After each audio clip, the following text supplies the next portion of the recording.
because I've seen lots of videos which are interesting about people putting their heads into some sort of contraption and then the hair gets cut, which is pretty interesting. So I'm sure at some point those But trades. just one thing, Anthony, I mean, I'll just ask you also, right? Like, though, we have this online, but we have all gone through the pandemic, Yeah, right?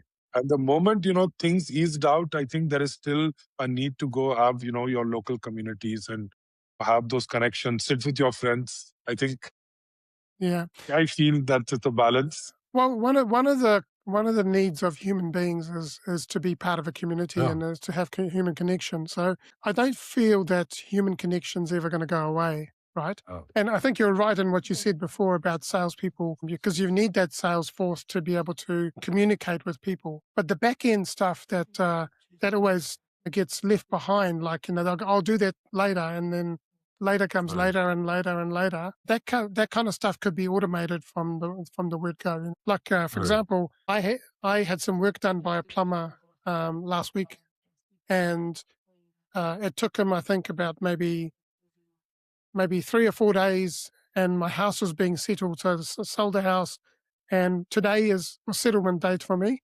and I needed that report by today, and the work got done on Thursday, and I said, "Can you get the report done?" He said, "Yeah, I'll get it done for you."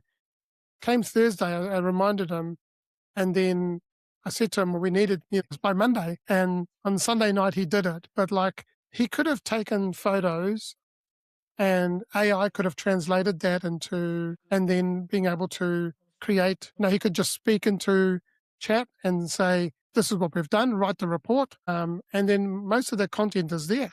And I remember last night I had to send the report to the council to get consent and sign off.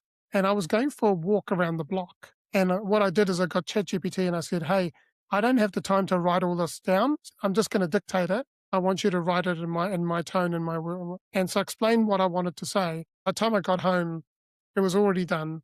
I was able to take it, edit a few things, put it into an email and send it off. Right. Gone are the days where you had to spend hours and hours trying to write an email.